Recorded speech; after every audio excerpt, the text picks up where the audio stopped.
enthusiasm and actually a good feeling at Maple Leaf. Well, there you go. Good feeling at Maple Leaf Square downtown Toronto. On cue. So we have a situation here where we're going to have a lot going on, and these are all elimination games, as you know, tonight. Sportsnet West, Colorado, Winnipeg's about to drop the puck. Sportsnet West.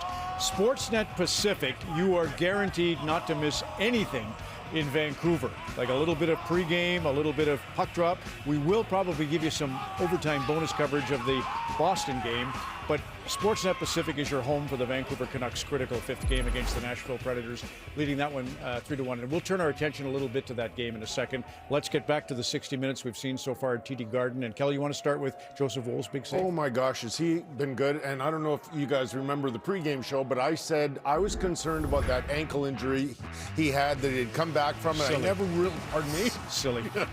And he never really looked all that great down the stretch. And I was concerned because we had a game about 3 weeks ago. I loved that play, by the way. It looked like old Billy Smith with that great stick. And then the save off Frederick here. That's unbelievable. But I want to go back to the ankle injury because this will still be bothering him.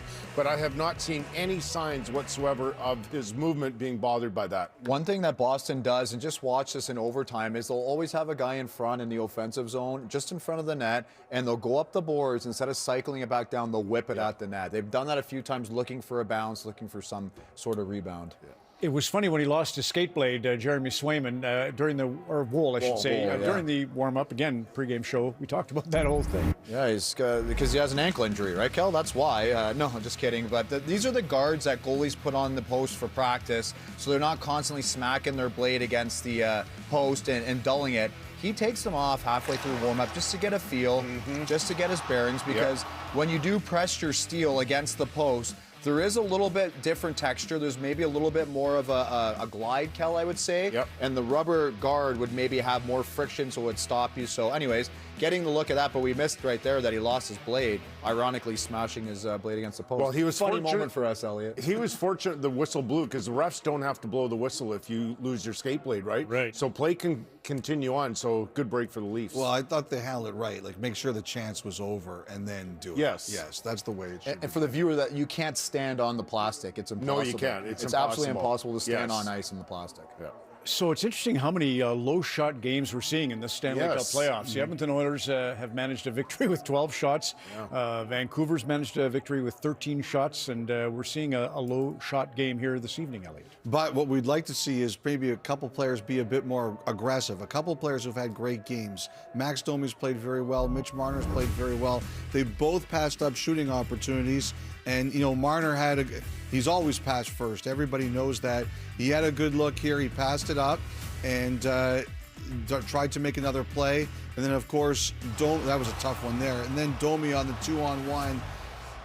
Obviously, I think everybody in Toronto was rooting for him. Leaf Nation was rooting for him to shoot, and Swayman got across. But Marner here, this is a great chance. Like, that's why people want to see Marner shoot more, because he can really fire it.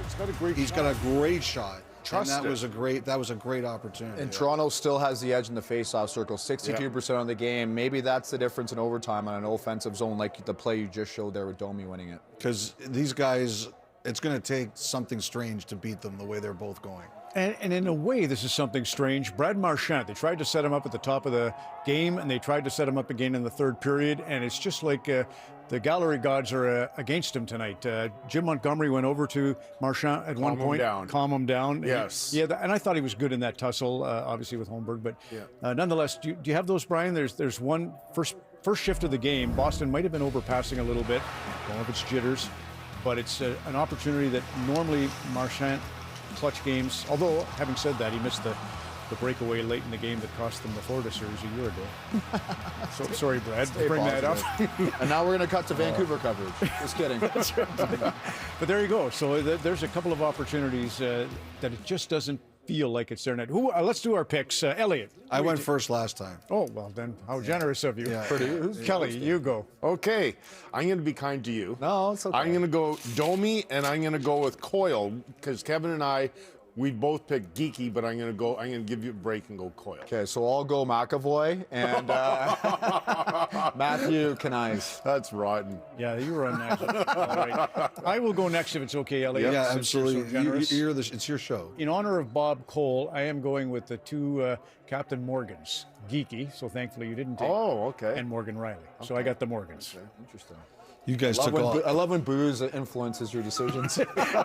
Always leads to good choices. Tyler Bertuzzi is my guy. He's been Toronto. great. He's been excellent tonight, and nobody else could eliminate Toronto than Brad Marchand. Yes, So if Boston after scores, it's gonna disparaging be him there, that would be nice, I guess. Listen, the curse, you know, you don't always have proof of curses, but the curse of Kevin Bieksa at Bridgestone Arena is irrefutable. That miracle by the Canucks the other night, as you know, Kevin, rather than focus on his conditioning and or sewer ball to get his reflexes ready, he put up that tape in Bridgestone, and it's perfect. 5 straight wins since you did that. Isn't that unbelievable? Interesting, yeah. So that you can take a bow on that. Let's check in with Dan Murphy and JT Miller ahead of the big game tonight in Vancouver. Thank you, JT. You said there were too many one-and-dones for your team in Nashville in games 3 and 4. So how do you get back to sustaining pressure and stacking some shifts together?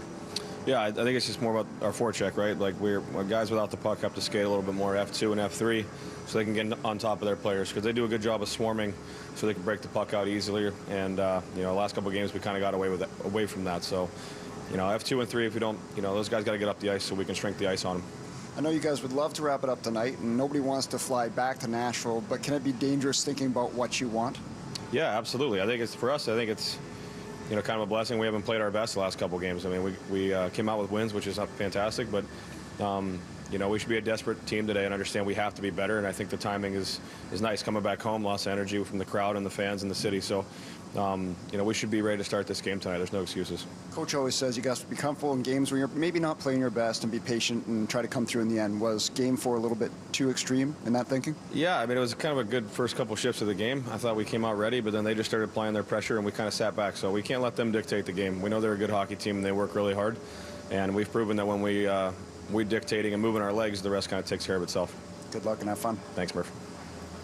Thank you, Murph, and thank you, JT Miller. All right, a reminder, we've got lots of games going on right now. In Raleigh, it was 3-3 after 40 minutes of play, but the Hurricanes, they score in bunches. And first of all, Jack Drury scores to put them ahead 4-3. They're trying to round out this series. And then Stefan Nason, who's had a great series. Oh, boy. Stanchion. That's right. The stanchions in Vancouver are lit, just like you.